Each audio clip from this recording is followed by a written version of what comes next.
Am I the a-hole for calling my dad out for saying mom would have loved his wife / would have been happy for them as a couple? My mom died when I was 16 male.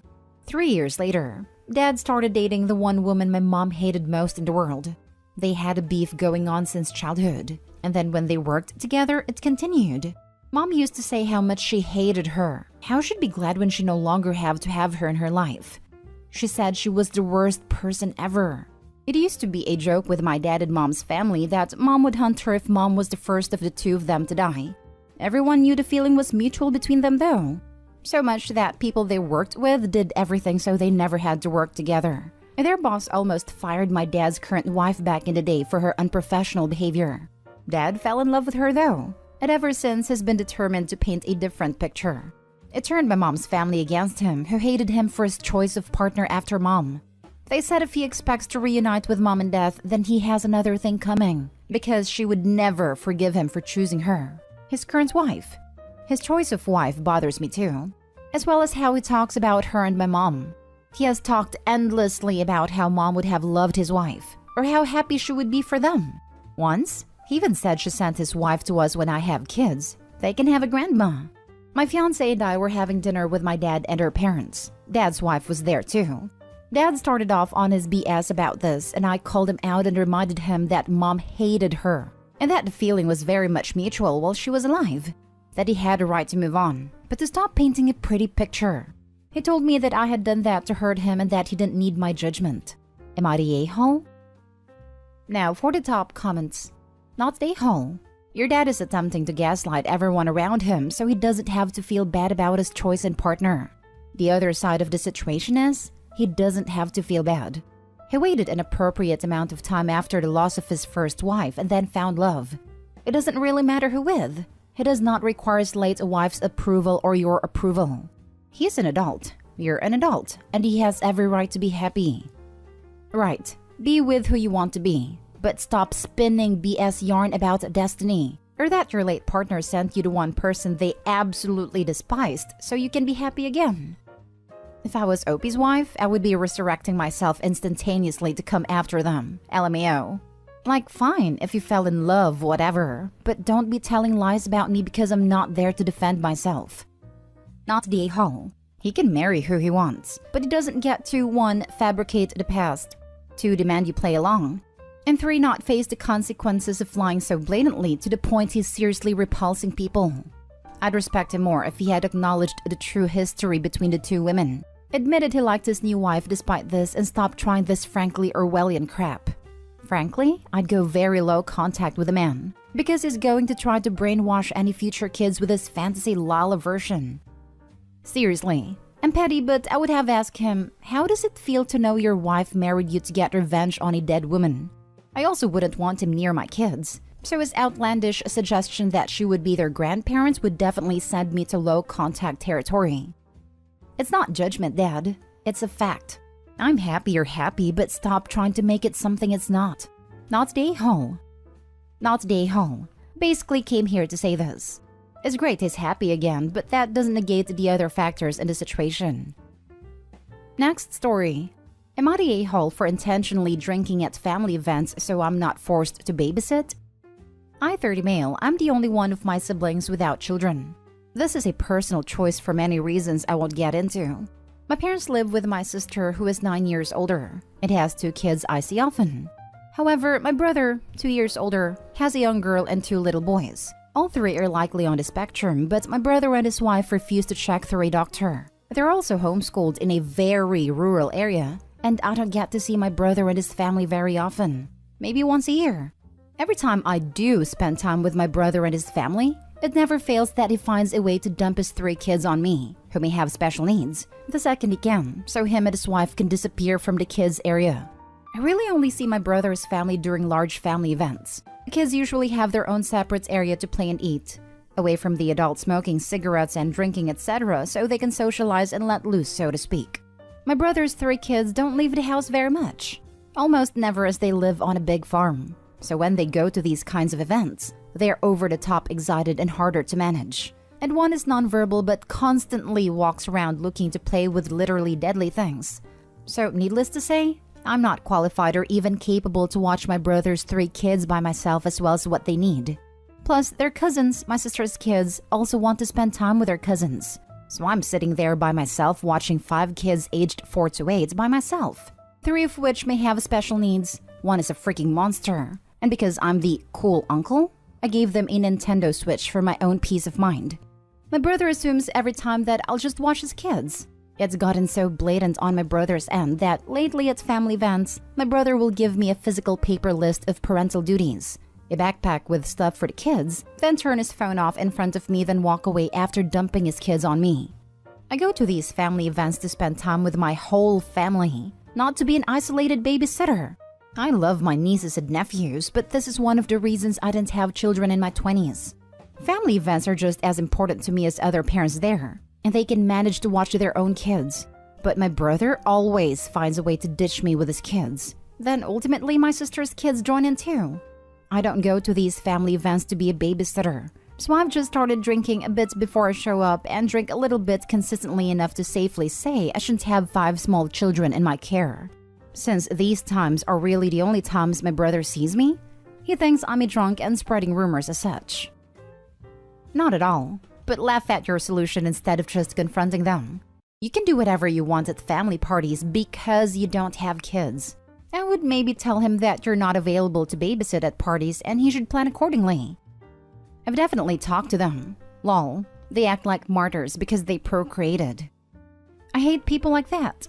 Like, just because you brought these kids into this world doesn't mean you have any extra privileges. Go take care of your spawn.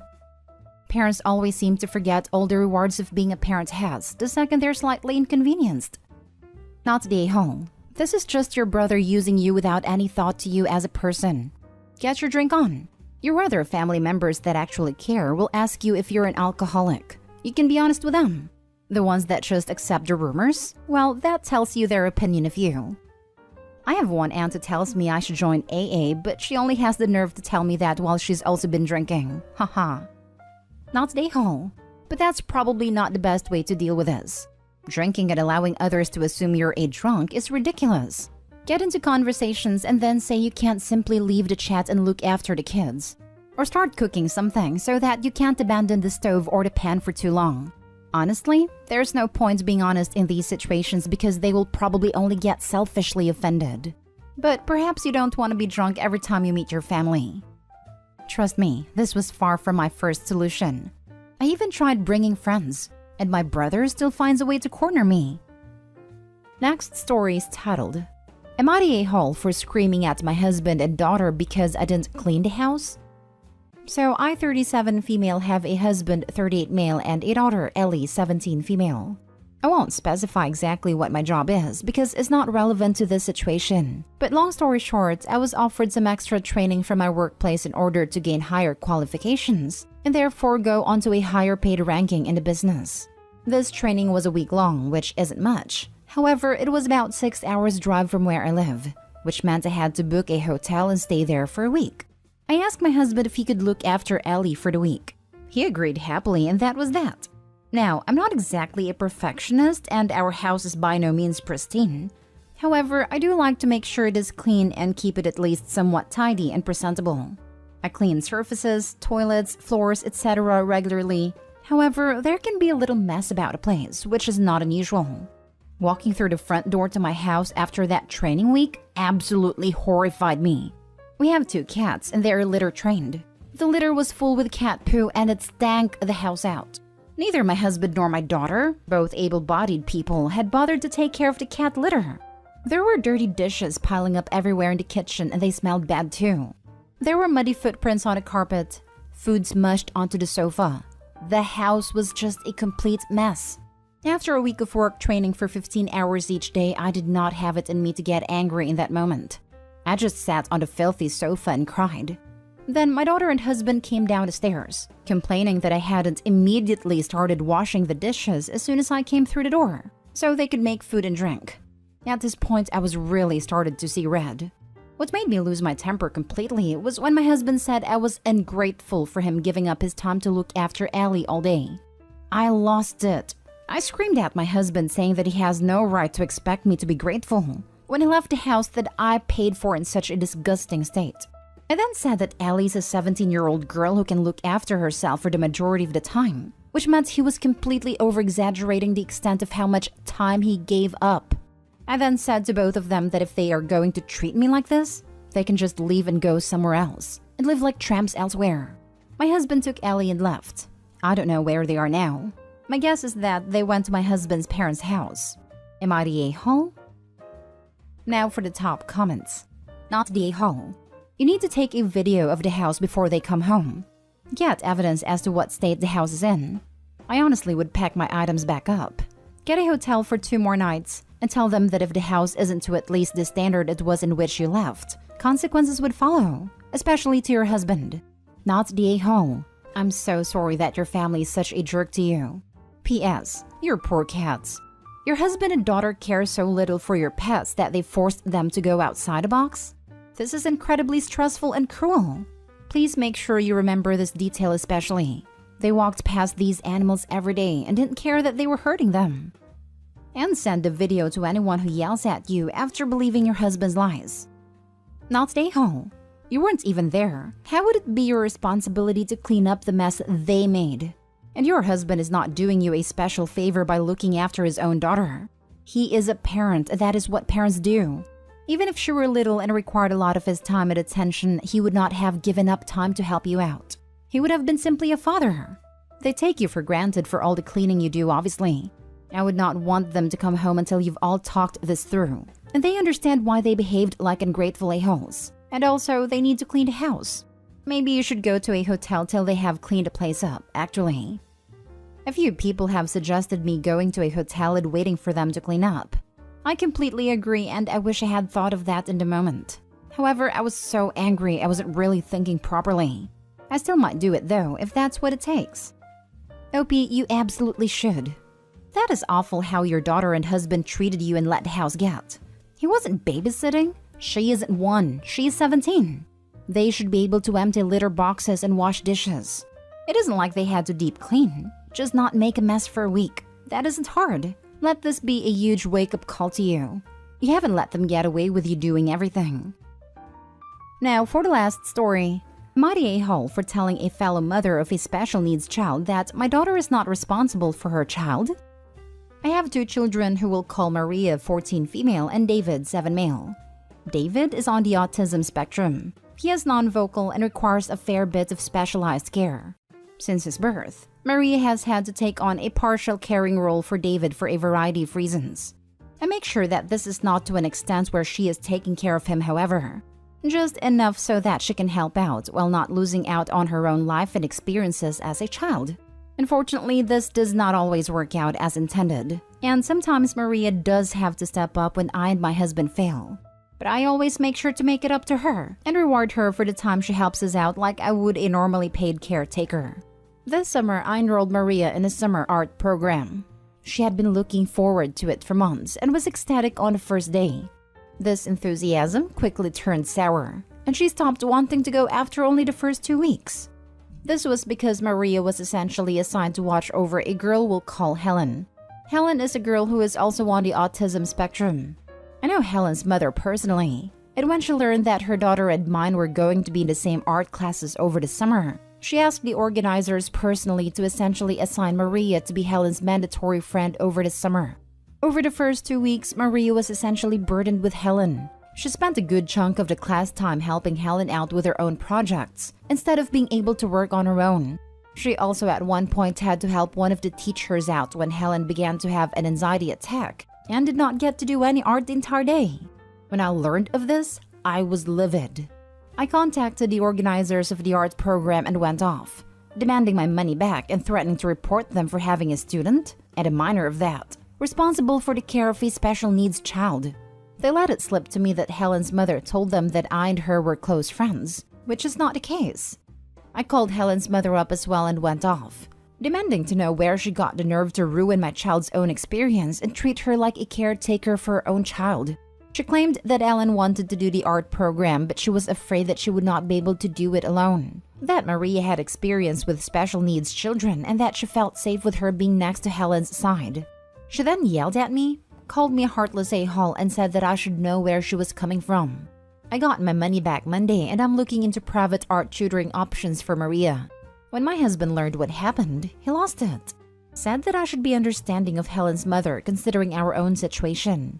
So now I'm second-guessing myself. Edit, just a quick clarification. My husband is not mad at me for pulling Maria from the class or being mad about her being used as a caretaker. He agrees that was wrong and is not happy about it. What he got mad about was me calling Helen's mom and confronting her. His point of being understanding to her was not about Maria being a caretaker for Helen. It was about Helen's mom asking in the first place. He does not agree with the way the class handled it at all, and he supports me in taking this issue all the way to the top. What he is mad about is dropping Helen's mom in and fighting with her personally. So, for the question at hand, involving Helen, not the a-hole, you're right, your daughter shouldn't have to look after someone if she doesn't want to. But on that note, Maria does have to step up when I and my husband fail. Do better. Because I guarantee the biggest reason she's disappointed she couldn't do the art program is that she needed a break from parenting her brother and didn't get one. I get that you compensate her, but time is a finite resource she isn't going to get back. You're the a-hole. This reason alone is why I think Opie's the a-hole. Your 14-year-old child is not there to pick up the slack for your failed parenting. I highly doubt they're paying her as much as a trained caregiver would make to compensate for the 14-year-old's time. A reward is not hourly pay for caring for someone. I'm glad Opie stuck up for her child, but she's still an a-hole. Stop being cheap and hire a daycare service or caregiver to let your child have a childhood again. I don't think this is fair. It feels like Opie's daughter steps in possibly no more than any older sibling with a non-special needs younger sibling. People often ask their older children to help out without it being abuse.